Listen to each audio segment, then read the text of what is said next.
जय जगन्नाथ पिला माने तुम समस्त को ज्ञान मार्गदर्शन को स्वागत। आज आम आलोचना करिबा अनभागांत आत्मन शब्द जार अर्थ हेउछि कि आत्मा बा स्वयं अर्थात निजे।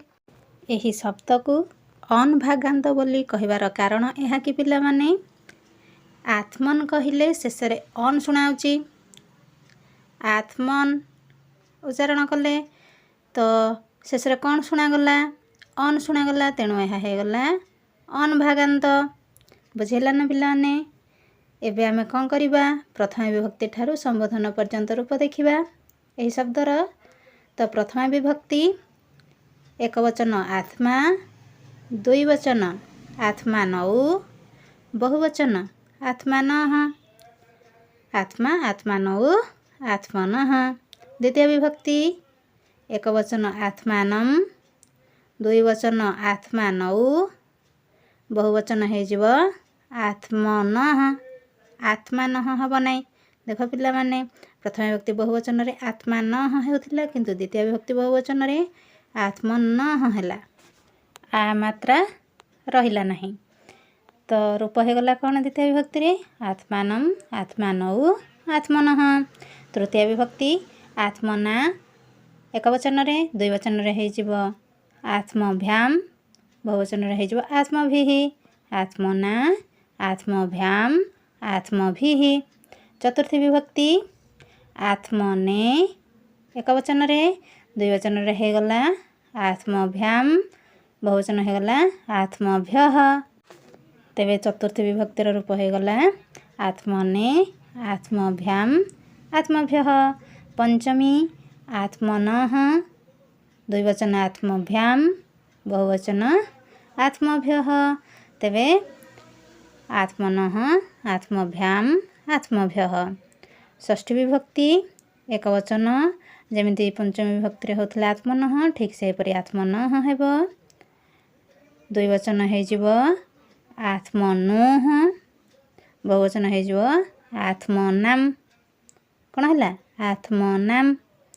तो षष्ठी विभक्तिर पूर्ण रूप हो गला आत्मनः आत्मनोः आत्मनाम। सप्तमी विभक्ति एक वचन आत्मनि, दुई वचन आत्मनोः, जेपरि षष्ठी विभक्ति दुई वचन आत्मनोः हेउथिला, सप्तमी विभक्तिर दुई वचन मध्य से ही आत्मनोः, बहुवचन है जीव आत्मश्चु। आत्मनि आत्मनोः आत्मश्चु। संबोधन जहाँकि प्रथम विभक्ति रूप निए एक वचन रे किंचित रूप परिवर्तन हुए। देख पिला माने प्रथम विभक्ति एक वचन आत्मा हेउथिबा बेले संबोधन रो एक वचन रे हे जीव आत्मन, अर्थात हे आत्मन। एहिपरि आमे संबोधन करी पढ़िबा। दुई वचन हे जीव आत्मा नौ, बहुवचन हे जीव आत्मा नः। जेपरि प्रथम विभक्ति दुई वचन एवं बहुवचन रूप थिले, ठीक से परि दुई वचन बहुवचन रूप पाइले संबोधन रे। आउ एक कथा कहि रखिबे एठारे पिला माने ब्रह्मन, कृतकर्मन, परमात्मन, जीवात्मन, धर्मात्मन, महात्मन, कृष्ण वर्तमान, जहाकू कह जाय कि अर्थ अग्नि, दुई जन्मन प्रभृति शब्दर रूप आत्मन शब्दर रूप परि हेबो। किंतु स्वन् शब्द व्यतीत अन्य जो समस्त शब्द अन पूर्वस्थ संयुक्त वर्णर अंतरे म किंबा ब थाए, से सबु आत्मन परि रूप होइथांती। देख पिला माने आत्मन आत्मन कहला माने आ हलंत त हलंत म अन आत्मन हेउछि। ताले अन पूर्वर कौन अछि म अछि।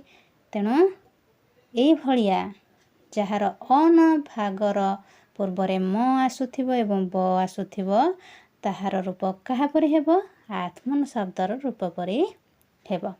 बुझेला ना पिला माने। आशा करूछि बुझी पारुथिबो। जदि बा किछि डाउट रहे कमेंट बॉक्स माध्यम रे जणाई क्लियर हे परिबो। आजिर आलोचना को एठार रखिबा।